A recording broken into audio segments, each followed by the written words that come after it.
Jamal Bryant, ladies and gentlemen. Jamal Bryant. I don't like Jamal Bryant. I don't like Jamal Bryant. And when you guys emailed this to me,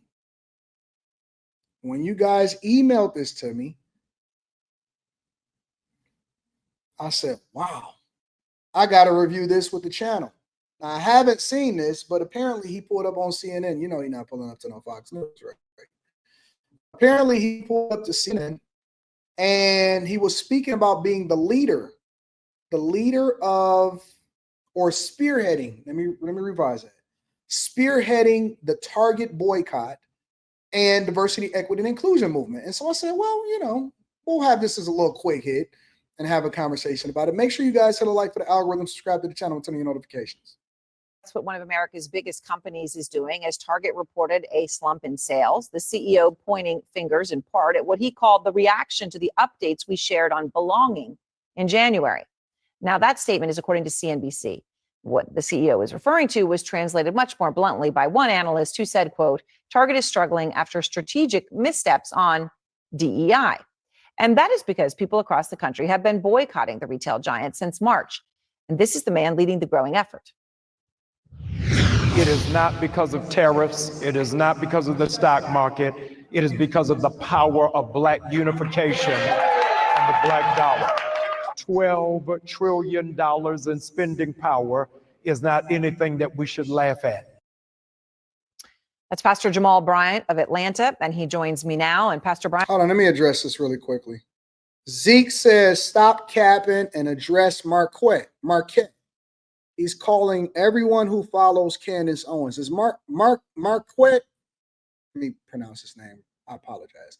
Marquette is the saint, right? Is that correct? Is Marquette the saint? He's a saint sinner, right? I'm not sure if that's the person that he's a saint. All right, so let me address Marquette. Marquette is a very, very nice guy. Marquette is a very intelligent guy. I actually have met Marquette in real life. Ran into him on my way into the Wynn. I was going in the Wynn Casino in Las Vegas. I think he stays out there in Nevada. I ran into him in the Wynn Casino, and I was on my way into the buffet because the Wynn got one of the best buffets. And yeah, I did meet him in Vegas, and he's cool. He's cool. I got his phone number. We exchanged information. We said that if it was convenient for him or convenient for me in the future, maybe we would do some stuff in the future. And he's good people. He's good people. I think he's a great content creator. I've reacted to his content before when he was on the Whatever podcast, and he was cooking. He was cooking. I think that he's a phenomenal content creator. I think he has a lane and a communication style that resonate. I think that he does good work to continue to give people insight on how they need to move as a man. And I think that he's awesome. I think he's very knowledgeable. And I like the content that I've seen from him, especially when he was cooking on a Whatever podcast. I think he was talking to Adam 22, right, from No Jumper. Very intelligent dude, real cool guy. Met him in person. He was very cordial. He was very respectful. I was respectful to him. And I think that he's a good person. So I think that a lot of times when people, again, I don't pay attention to people that's trying to beef. I think that a lot of times when people try to pit us against each other, they don't even know that we've already met each other in real life. And so I go by my personal interaction with a person, and I also go by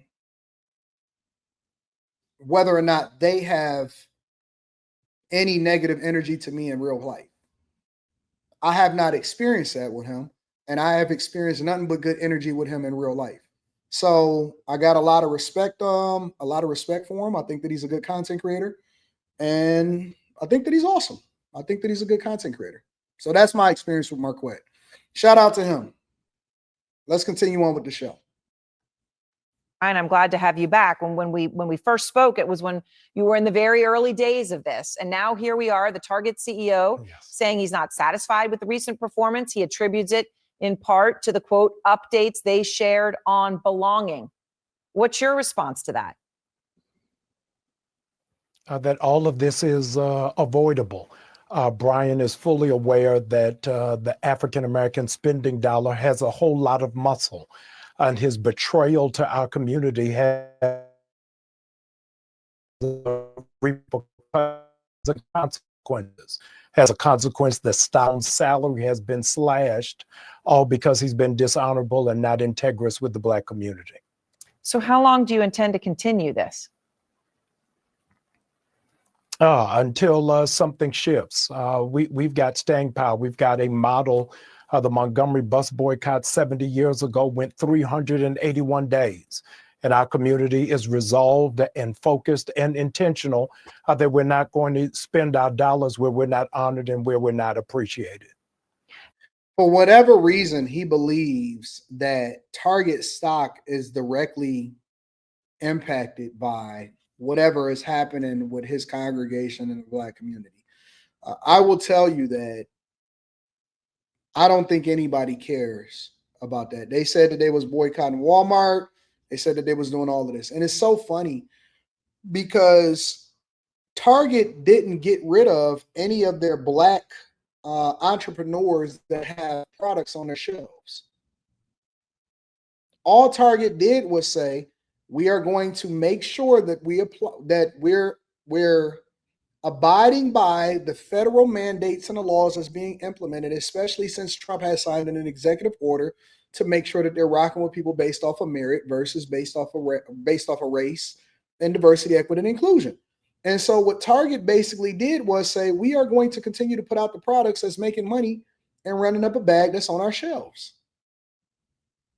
That's it. That is 100% it. But Black people, especially leaders, and he's supposed to be a pastor. Black people, especially leaders, because I see Black people still going to Target. I don't think that they care. Thank you, Mr. Febreze. I'm going to check that out shortly. Black people are looking for a target. They are looking for an enemy. It's almost like, and let me revise it. Not even Black people, Black culture, because everybody don't abide by the culture. It's not all Black people. It's Black culture. They are looking for a target. They are looking for an enemy. I don't even think that they're happy unless they experience chaos and turmoil in their own lives. I don't think that they happy at all unless they experience chaos and turmoil in their own lives.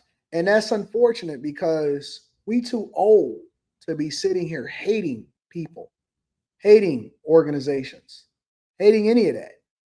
And I think that Jamal Bryant is the leader of a hate organization. And it's unfortunate because this guy, in my opinion, has been nothing but toxic. He very much supported Kamala Harris. You want to know who else Jamal Bryant supported? You want to know who Jamal Bryant supported? Fani Willis. Fani Willis. Now, let me be clear. Let me be very, very clear. I don't care whether people shop. Oh, that fell. I don't care whether people shop at Target or if they shop at Walmart or if you shop at the mom and pop store. I have no stock in Target. I don't care about big box retailers.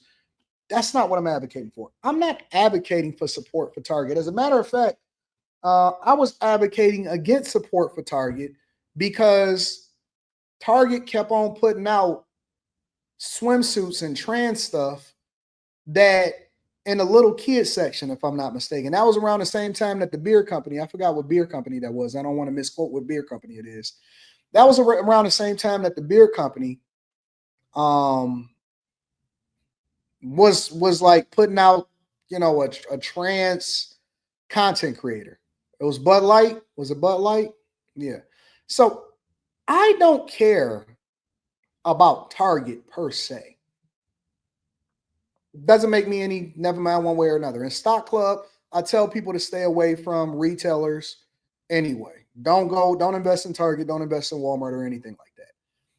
What I am saying is people are too old to be so immature to not be able to see through and understand that it has nothing to do with diversity, equity, and inclusion. Diversity, equity, and inclusion is a way for us to continue to separate ourselves and basically be biased against each other.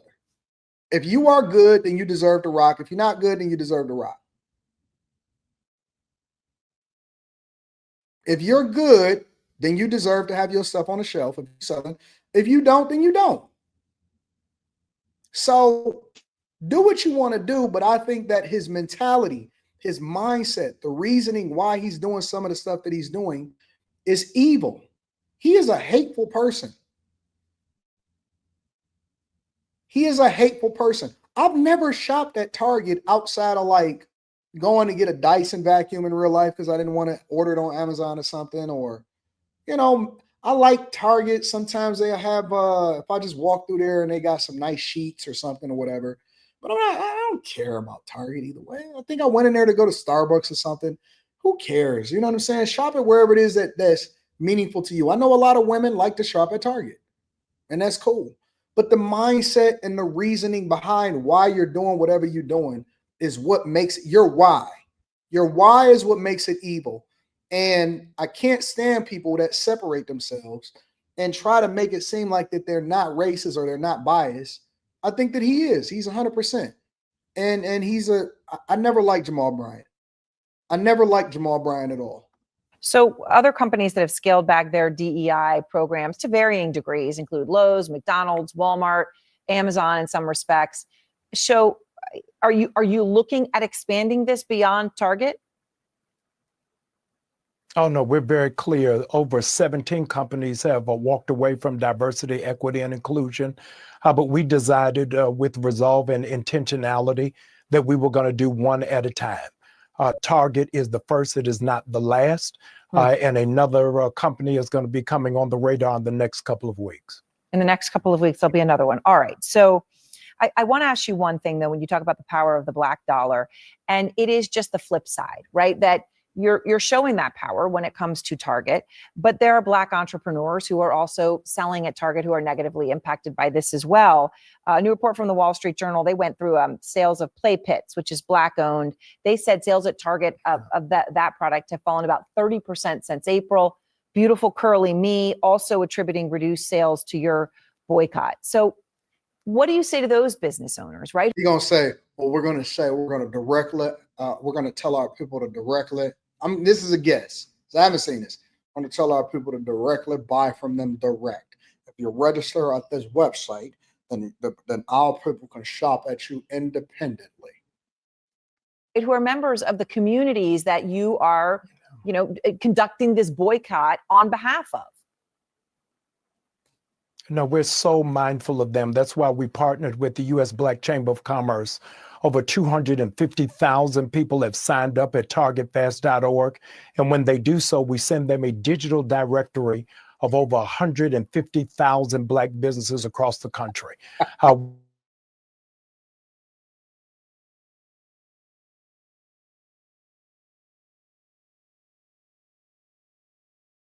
And 5 mega churches transformed their space into mega malls, of bullseye Black markets. So 100 vendors would go into those respective cities.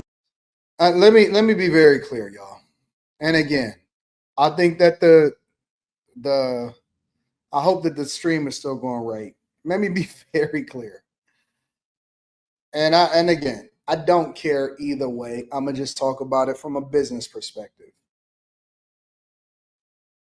You will never have the infrastructure, the reach, the ability to make up for that 30% drop, which ultimately plays into their pocketbooks. You will never be able to have that level of an impact as far as you turning your church into a church mall. They want somebody, so a mass distribution network that is basically automated to where people have prime shelf space and real estate within a store and marketed it directly to them. You're telling me that they're supposed to make up for that by going to the church flea market